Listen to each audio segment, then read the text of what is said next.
আচ্ছা, আজকে তোমরা সবাই কেমন আছো? আশা করছি তোমরা অনেক ভালো আছো। আজকে বলবো যে দারিয়ান গ্যাপ, এটা কম বেশি সবাই জানো। দারিয়ান গ্যাপ কি? একটা জঙ্গল।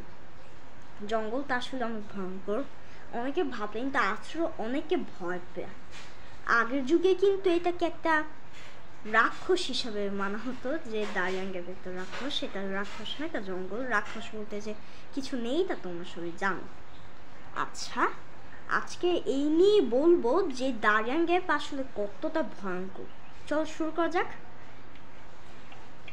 দারিয়ান গ্যাপ হচ্ছে নর্থ আমেরিকা সাউথ আমেরিকাকে আলাদা করেছে। তোমরা হয়তো ভাবছো যে এটা কোন দেশে অবস্থিত। আগে মহাদেশটা বলি, এটি হচ্ছে নর্থ আমেরিকাতে অবস্থিত। এখন এইটা বলি যে এটা হচ্ছে কোন দেশটাতে অবস্থিত।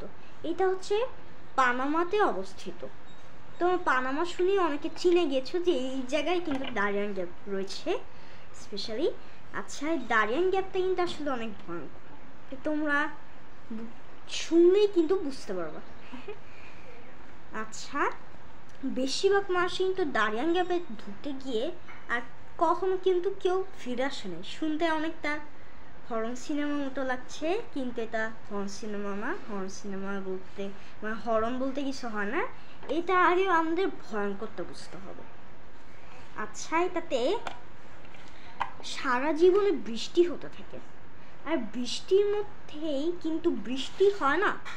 স্বাভাবিকভাবে অনেক ঠান্ডা হওয়ার কথা, তো এই জায়গায় অনেক অনেক বেশি গরম হয়। যেন ঠান্ডা আর গরম মিলে মিডিয়াম হয়, কিন্তু মিডিয়ামের সাথে আবার ঠান্ডা গরম মিলে গেলে কিন্তু একটা বাজে আবহাওয়া তৈরি হয়। এই বাজে আবহাওয়াটা দারিয়ান গ্যাপে রয়েছে। তারপর হচ্ছে এই পানামার বেশিরভাগটা কিন্তু দারিয়ান গ্যাপ, যেমন তোমরা এখানে দেখতে পাচ্ছ। এই যে দেখিয়ে দিই। আচ্ছা, এই দারিয়ান গ্যাপ কিন্তু অনেক ছোট্ট একটা জায়গা। তো ছোট হলেও এটা অ্যামাজন জঙ্গলের পরেই সবচেয়ে ভয়ঙ্কর জায়গা। তোমরা হয়তো অনেকেই জানো যে হচ্ছে মারিয়ানা ট্রেঞ্চ, যেটা প্যাসিফিক ওশানে অবস্থিত। এই প্যাসিফিক ওশান আসলে কতটা বিশাল, এই নিয়ে একটা ভিডিও বানিয়েছিলাম, তোমরা চাইলে দেখে আসতে পারো। আমি এই নিয়ে বলবো না। এই হচ্ছে এই গভীরতা থেকে ওই দারিয়ান গ্যাপ কিন্তু অনেক বেশি ভয়ঙ্কর একটা জায়গা। আচ্ছা, এই দারিয়ান গ্যাপ কিন্তু অনেক অনেক অনেক বেশি একটা ভয়ঙ্কর জায়গা। এটা তোমরা ভাবলেও তোমরা অবাক হয়ে যাবা, গুপস বম হবে তোমাদের। হ্যাঁ, আচ্ছা যাই হোক, বলছি এখন দারিয়ান গ্যাপ পেয়ে 10,000 বছরে মাত্র 2 জন দারিয়ান গ্যাপ থেকে বের হয়ে আসতে পেরেছে। একে বলে রাখি, দারিয়ান গ্যাপে কারা কারা যায়। অনেকে আছে যে বিদেশে যেতেছে। ধরো তুমি ব্রাজিল অবস্থিত, তুমি ঠিক আছে, তোমার ধরো আমেরিকা যেতে ইচ্ছে করছে, তাই এটা দেখো আলাদা একটা মহাদেশ রয়েছে, ঠিক আছে। তাহলে এই মাঝখানে কিন্তু দারিয়ান গ্যাপ থাকে। এই দারিয়ান গ্যাপটাকে তোমার পার করতে হবে। তুমি যেই দারিয়ান গ্যাপে যাবা, কখনো কিন্তু তোমাকে কখনো খুঁজেও পাওয়া যাবে না, তুমি কখনো ফিরেও আসবে না, এমন একটা অবস্থা। তা কতটা ভয়ঙ্কর এখন তোমরা বুঝতে পারছো। এই কি কারণে ফিরে আসে না মানুষ? তোমরা ভাবছো যে থাকতে মজা লাগে, না, মারা যায়। কারণটা হচ্ছে, প্রথমে অনেক দূষিত আবহাওয়া থাকার কারণে অনেকেই অক্সিজেন না নিতে পারে না, যার কারণে দম আটকেই মারা যায়। তারপরেরটা হলো এখানে অনেক বেশি হচ্ছে ভয়ঙ্কর প্রাণী রয়েছে।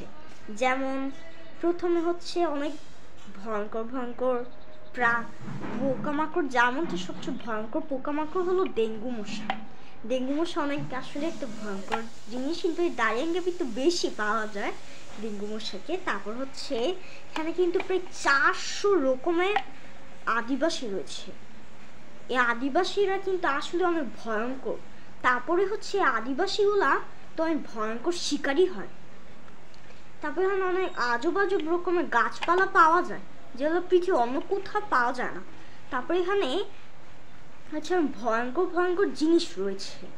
যেমন এখানে হচ্ছে কেউ গেলে কিন্তু সে আহত হয়ে মারা যায়, ঠিক আছে। এইসব কারণে কিন্তু দারিয়ান গ্যাপ এতটা ভয়ঙ্কর। তোমাদের যদি আজকের ভিডিওটি ভালো লেগে থাকে, তাহলে অবশ্যই লাইক সাবস্ক্রাইব করবা। তোমাদের দারিয়ান গ্যাপ ইন্টারেস্টিং লাগলে অবশ্যই সাবস্ক্রাইব করবা।